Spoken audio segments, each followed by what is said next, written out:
Welcome back. मेरा नाम है शुएब शेख और मैं आप सभी का गाड़ी नंबर 1 में एक बार फिर से स्वागत करता हूं। आज मैं आपको मारुति सुजुकी अर्टिगा के बारे में बताने वाला हूं। ये मेरी पर्सनल कार है जो मैंने लगभग 10 साल के आसपास यूज़ किया है। 2013 का मॉडल है और 2013 से आज तक मैं इसको कंटिन्यूअसली यूज़ कर रहा हूं। ये डीजल वेरिएंट है और ZDI मॉडल है जो उस टाइम टॉप मॉडल हुआ करता था। आज ZDI प्लस आ गया है, लेकिन ये उस टाइम का टॉप मॉडल है। और अगर मैं बात करूँ इसके परफॉर्मेंस की, तो इसका परफॉर्मेंस बहुत अच्छा है। मैं इस कार में बहुत हाईवे पे लॉन्ग ट्रिप से बहुत ज़्यादा गया हूँ। मेरी डेली की रनिंग ही 100 से 150 किलोमीटर के आसपास हुआ करती थी। और अगर मैं बात करूँ गाड़ी की, तो गाड़ी का इंजन परफॉर्मेंस बहुत, आप इसको अच्छे से यूज़ कर सकते हो, इसमें कोई प्रॉब्लम नहीं आता। आज इस वीडियो में आपको इसके बेनिफिट्स भी बताऊंगा और इसमें अगर कुछ प्रॉब्लम्स मुझे फेस हुआ है तो मैं आपको उस प्रॉब्लम के बारे में बताऊंगा कि 10 साल में मुझे क्या प्रॉब्लम इसमें फेस करने को आया है। और इसके अलावा आपको ये भी बताऊंगा कि इसका मेंटेनेंस कितना होता है और इसमें आपको कितना खर्चा होगा। इसका एवरेज माइलेज भी मैं आपको इस वीडियो में बताने वाला हूँ। अब आप भी अपनी कार का ओनर्स रिव्यू सबके साथ शेयर कर सकते हो। डिस्क्रिप्शन में एक फॉर्म का लिंक दिया हुआ है। आपको बस अपनी कुछ बेसिक डिटेल्स फिलअप करना है और हम आपसे कांटेक्ट करके आपका एक ओनर्स रिव्यू बना देंगे।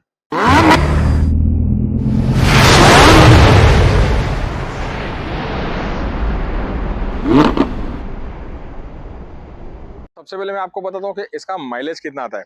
अगर मैं बात करूँ ट्रैफिक जोन की, जो बम्पर टू बम्पर ट्रैफिक जिसे कहते हैं, उस ट्रैफिक में अगर हम इसको कंटिन्यूसली चलाएंगे तो इसका एवरेज लगभग 13.5 से 14 के बीच में आता है। और जैसे मैंने आपको बताया ये डीजल वेरिएंट है। और अगर हम थोड़ा ट्रैफिक और थोड़ा हाईवे अगर काउंट करेंगे तो इसमें 15-16 के ऊपर एवरेज बड़ी आसानी से मिल जाता है। और अगर आपकी ड्राइविंग कंडीशंस बहुत अच्छी है और आप बहुत ही मतलब सेफ ड्राइव कर रहे हो, 60 to 80 किलोमीटर्स पर आर की स्पीड पे अगर आप ड्राइव कर रहे हो, तो 19 तक के भी इसका माइलेज मुझे मिला है।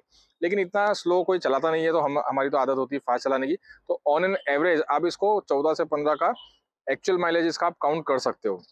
अगर मैं बात करूँ इसके मेंटेनेंस की, तो मेंटेनेंस इसका पहले मुझे बहुत ज़्यादा आता था क्योंकि मैं ऑथराइज सर्विस सेंटर में इसका सर्विसिंग करवाया करता था। तो वहाँ पर मेंटेनेंस बहुत महंगा पड़ता था। फिर मैंने बाहर इसको जो मैकेनिक्स होते हैं उनके पास मैंने इसकी सर्विसिंग स्टार्ट किया। तो अभी मुझे 2-3 साल से लगभग 3 से 4 हज़ार रुपये का मुश्किल से खर्चा आता है, जिसमें मैं ऑयल चेंज करता हूँ, इसमें मैं एसी का जो फिल्टर होता है वो चेंज करता हूँ, और जो ऑयल के अलावा जो ऑयल फिल्टर और डीजल फिल्टर कभी कभार चेंज करना पड़ता है, तो वो जैसे मैकेनिक गाइड करता है वैसे उस हिसाब से मैं करता हूँ। कभी कभार कूलेंट वगैरह भी डालना पड़ता है, तो इसमें ज़्यादा खर्चा नहीं होता। आप 10,000 किलोमीटर पे आप 4 से 5 हज़ार रुपये का खर्चा इसमें पकड़ सकते हो। और अगर बड़े खर्चों की बात करें तो इसमें कभी कभार सस्पेंशन का प्रॉब्लम आता है। अब सस्पेंशन का प्रॉब्लम हर किसी को आना है ज़रूरी नहीं है। मैं बहुत ज़्यादा रनिंग करता हूँ और मैं मतलब फार्म्स पे विजिट करता हूँ जहाँ हम लोग फिश फार्मिंग करते हैं, तो वहाँ के रोड्स वगैरह बहुत पथरीले और खराब होते हैं, तो वहाँ पर कभी कभी सस्पेंशन का इशू होता है, लेकिन ये हर किसी को नहीं होगा। और अगर हम बात करें बड़े खर्चों की, तो बड़े खर्चों में इसमें एक गियर बॉक्स का प्रॉब्लम होता है जो लगभग 40-45 हज़ार किलोमीटर के बाद में स्टार्ट होता है। पर उसको इमीडिएटली सॉल्व करना ज़रूरी नहीं होता। अब प्रॉब्लम क्या होता है कि मतलब फर्स्ट गियर में या फिर सेकंड गियर में आपको जब शिफ्ट करना होता है ना, तो सेकंड गियर में कभी कभी वो शिफ्ट नहीं होता। आपको 2 से 4 बार ऐसा करना पड़ता है जब जाके वो सेकंड गियर लगता है। पर मैं क्या किया करता था कि मैं फर्स्ट गियर के बाद में कभी कभी थर्ड गियर लगा दिया करता था। ऐसे मैंने कम से कम 6-7 हज़ार किलोमीटर उसको चला लिया करता था मैं। लेकिन कभी कभी क्या होता है कि आपको करवा लेना अच्छा होता है, इसलिए मैं करवा लिया। 2 बार मैंने अब तक इसका गियर बॉक्स का प्रॉब्लम सॉल्व करवाया है। उसमें लगभग 15 से 20 हज़ार रुपये का खर्चा होता है, जिसमें गियर बॉक्स का भी इशू सॉल्व हो जाता है, प्रेशर प्लेट और क्लच प्लेट भी चेंज हो जाती है। और इसके अलावा कभी कभी एक होता है ब्रेक पैड्स जो होते हैं वो घिस जाते हैं। वो ज़्यादा यूज हो जाने के बाद में फिर थोड़ा आवाज़ करने लगते हैं, लेकिन वो भी जल्दी नहीं होता। लगभग 15-20 हज़ार किलोमीटर के बाद में आप ब्रेक पैड चेंज कर सकते हो। अगर हम बात करें कंफर्ट की, तो अर्टिगा को ड्राइव करना भी बहुत कंफर्टेबल है। अब मेरी हाइट जो है वो 6 फुट है और फिर भी मैं आपको दिखाता हूँ कि जब मैं इसके अंदर बैठता हूँ तो बैठने के लिए भी मुझे कोई प्रॉब्लम नहीं होता। मैं बड़ी आसानी से इसके अंदर बैठ जाता हूँ और बैठने के पास मेरे पास लेग स्पेस भी अच्छी खासी होती है और हेडरूम भी मेरे पास अच्छा खासा होता है। यहाँ पर मुझे जब ड्राइव करना होता है तो ड्राइव करने के लिए भी मुझे कोई प्रॉब्लम नहीं होता। बड़ी आसानी से और कंफर्टेबली मैं इसको ड्राइव कर सकता हूँ। और बाजू में जो को पैसेंजर होता है, को पैसेंजर के पास भी अच्छा खासा लेग रूम भी होता है, हेडरूम भी होता है। और सीट इतना पीछे रखने के बावजूद भी पीछे के जो पैसेंजर होते हैं ना, पीछे के पैसेंजर्स के पास भी अच्छा खासा लेग रूम होता है। और जो लास्ट सीट जो है, जो लास्ट सीट सिर्फ बच्चों के लिए है, उसमें अगर बड़े लोग बैठते भी है तो थोड़ा शॉर्ट डिस्टेंस अगर हो तो बैठ सकते हैं। अगर आपको कहीं लॉन्ग डिस्टेंस पे जाना है तो फिर थोड़ा सा अनकंफर्टेबल फील हो सकता है। अगर हम बात करें इसके टायर्स की, तो इसमें मैंने अब तक के 3 बार टायर्स चेंज किया है। इसके टायर वैसे तो लगभग 50-60 हज़ार किलोमीटर के ऊपर चलने चाहिए, लेकिन मेरे इतने ज़्यादा नहीं चलते, क्योंकि जैसे मैंने आपको बताया कि हम लोगों का फिश फार्मिंग का काम है और मैं बहुत सारे फार्म्स पे विजिट करता हूँ। तो ऑफ रोडिंग टाइप की ड्राइविंग मेरी काफ़ी सारी हो जाती है। और मैं आपको बताऊँ कि ये इसका ग्राउंड क्लियरेंस जो है ना, इसका ग्राउंड क्लियरेंस भी बहुत अच्छा है। कहीं पर भी अगर मैं कैसे भी खराब रास्ते पर भी चला जाता हूँ तो जल्दी ये नीचे टच नहीं होती। रेयरली कभी एक आध बार टच हुई होगी तो हुई होगी, वो भी बहुत ज़्यादा खराब रास्तों पे, वरना ये जल्दी नीचे टच नहीं होती। इसका ग्राउंड क्लियरेंस बहुत अच्छा है।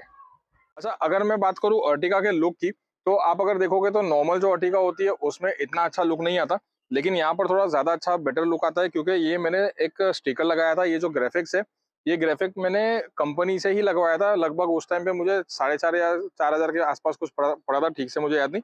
बोथ द साइड्स, दोनों साइड्स पे लगाने के लिए ये स्टिकर होता है और ये कंपनी से ही मिलता है, जो हमारी गाड़ी के लुक को बेटर कर देता है।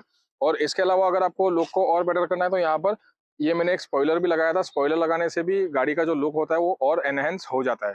अगर हम बात करें इसकी हेडलाइट्स की, तो हेडलाइट जो होती है ना, इस गाड़ी की बाय डिफ़ॉल्ट जो कंपनी से आती है वो ज़्यादा पावरफुल नहीं होती। जब आप हाईवे पे जाते हो, खास तौर पे किसी इंटीरियर लोकेशन पे जहाँ पर स्ट्रीट लैंप्स या लाइट्स नहीं होती है, तो वहाँ पर इसकी हेडलाइट से ज़्यादा कुछ व्यू नहीं मिलता, काफ़ी अंधेरा टाइप रहता है।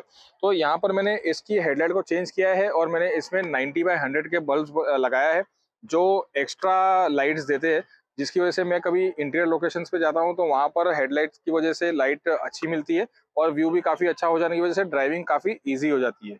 अगर हम बात करें म्यूज़िक सिस्टम की, तो जो टॉप मॉडल होता है अर्टिगा का, उसमें म्यूज़िक सिस्टम बहुत अच्छा आता है। जो कंपनी से जो म्यूज़िक सिस्टम लगा हुआ आता है, बहुत अच्छी क्वालिटी का होता है। लेकिन फिर भी इसको और एनहांस करने के लिए मैंने इस सीट के नीचे एक एम्पलीफायर लगा दिया है और पीछे मैंने एक सबवूफर लगाया है, जिसकी वजह से म्यूज़िक सिस्टम बहुत ज़बरदस्त हो गया है। और यहाँ पर कंट्रोल्स भी मिल जाते हैं, जिसमें म्यूट और मोड चेंज करना, यूएसबी टू ऑक्स वगैरह चेंज करना, वॉल्यूम अप डाउन करना, और सारे म्यूज़िक के सिस्टम यहाँ पर हमको हैंडी हो जाते हैं। तो इस गाड़ी में जो म्यूज़िक सिस्टम है ना, वो बहुत अच्छा है कंपनी से भी।